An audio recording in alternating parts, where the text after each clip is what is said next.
Hoje eu vim falar de um aspecto da comunicação não violenta que é a observação e a análise que a gente costuma fazer das coisas. Eu vou dar um exemplo, uma história que aconteceu comigo.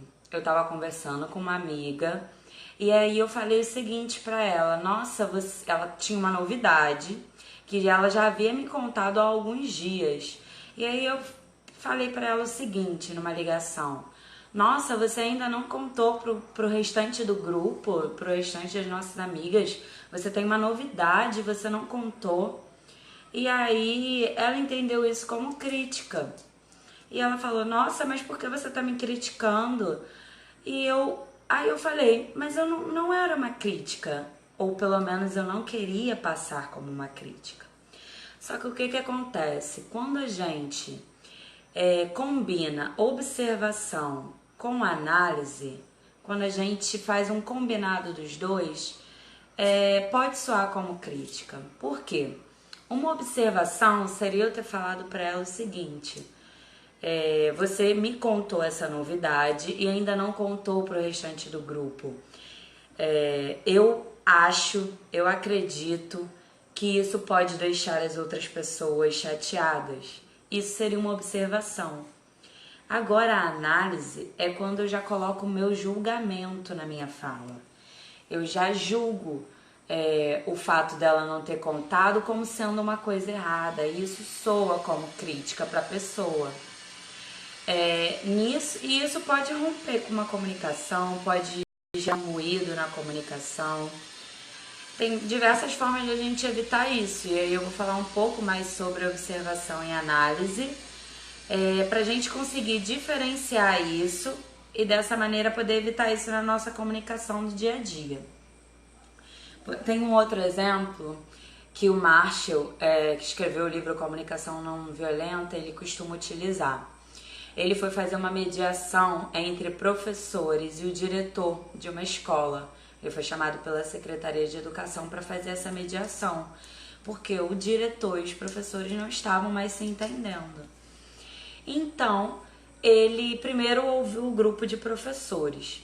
E aí um professor foi o primeiro a levantar a mão para falar: o diretor fala mais que a boca. E aí o Marshall falou para eles: tá, mas que ação que ele faz? Porque você dizer que ele fala mais que a boca é uma análise sua. Mas o que você observa de ação?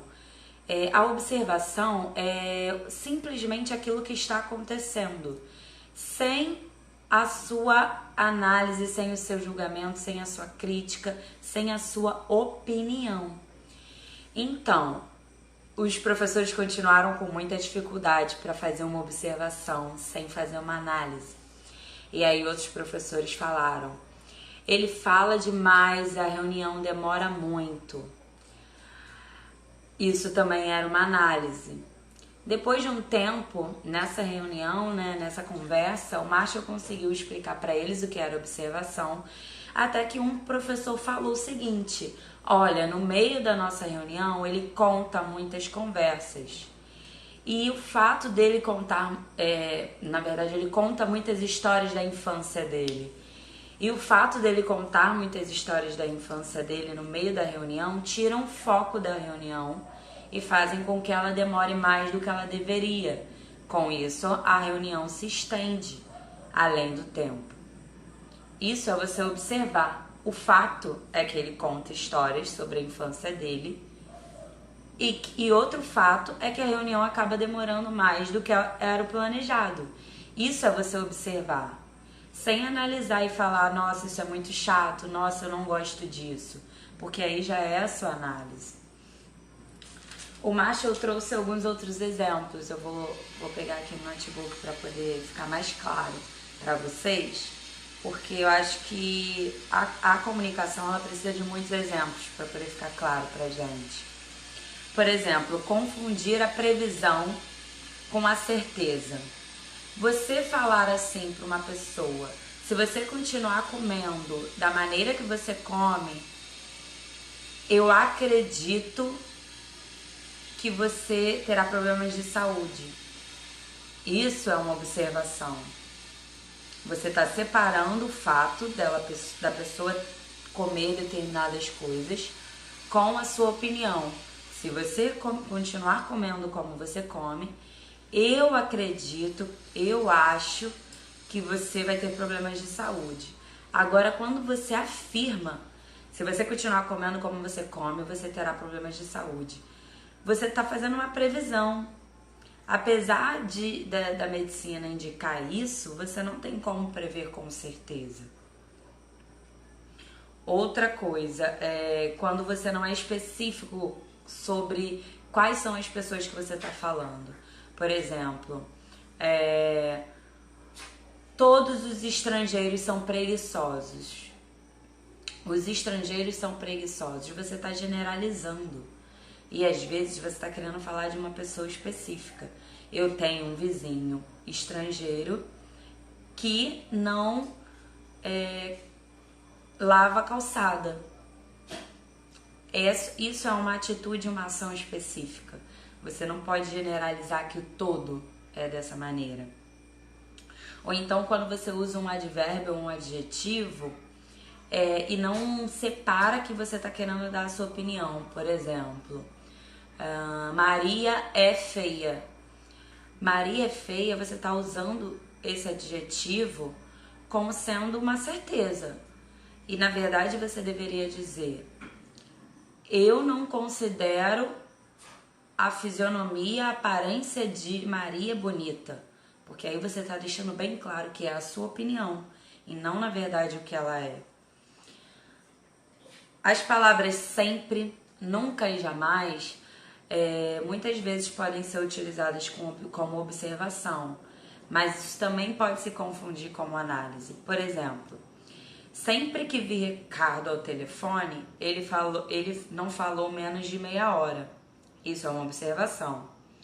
Agora, quando você diz, você está sempre ocupado, isso é uma análise, porque você não tem como ter certeza absoluta disso. Então, a sua análise é que a pessoa está sempre ocupada. Também tem palavras que, quando são usadas, elas podem provocar um exagero, como frequentemente e raramente.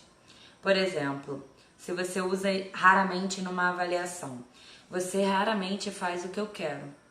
Agora, numa observação, você teria que falar: nas últimas 3 vezes que te convidei para fazer algo que eu queria, você não aceitou. Você está sendo específico, que foi nas últimas 3 vezes. E você não está generalizando que foi raramente você aceita. Como, por exemplo, ele frequentemente chega atrasado. Quando você diz frequentemente uma pessoa chega atrasada, você está sendo muito vago. Agora, quando você diz na última semana de trabalho ele chegou 4 dias atrasados, você está sendo específico. E aí está sendo uma observação e não uma análise. Tem algumas formas de você utilizar isso no seu dia a dia.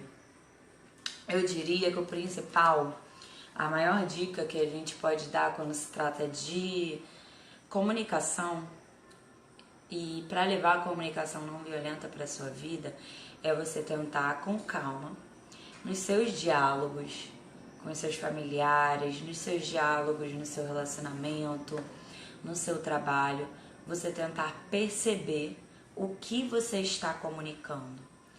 Qual é a escolha de palavras que você está usando?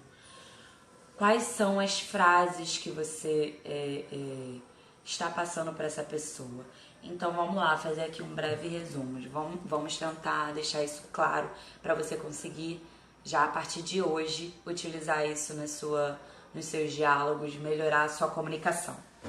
As palavras sempre, nunca e jamais.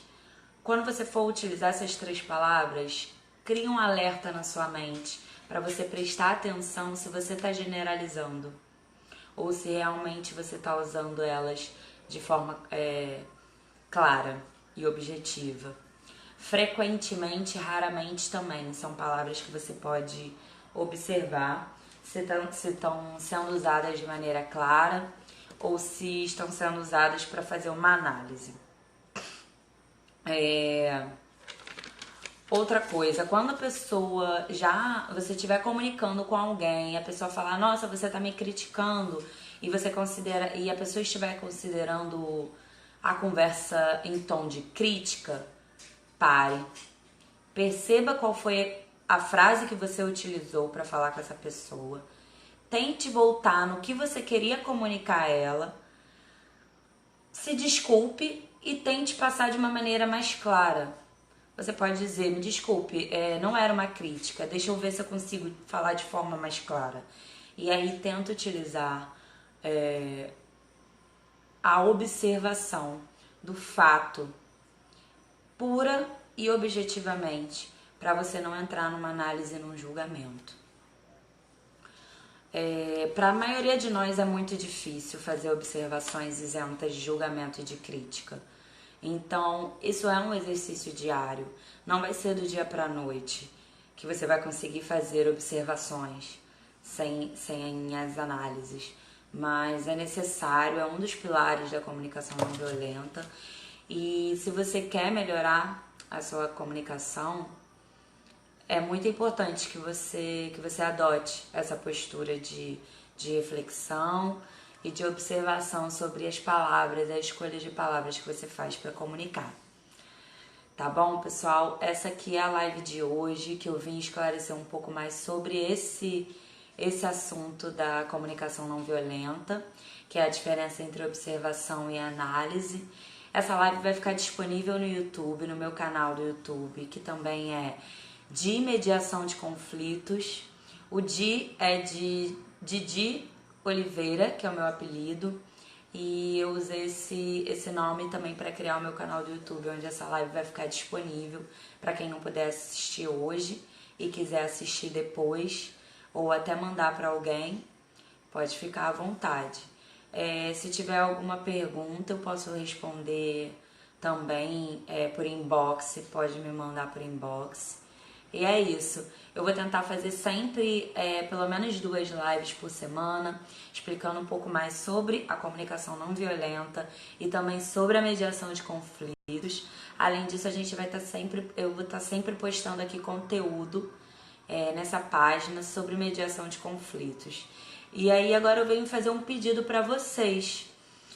Um pedido que vocês possam me ajudar a dizer na vida de vocês qual é o âmbito em que vocês têm mais conflitos hoje. Sobre o que vocês querem que eu fale? É relacionamento? É no trabalho? São conflitos familiares? São no social, com amigos no geral? Fala pra mim, que aí eu vou tentar focar mais naquilo que vocês estão querendo ouvir mais de mim, tá bom? É isso, pessoal. Boa noite, tá? Espero que tenha sido agregador para vocês e até a próxima. Beijão!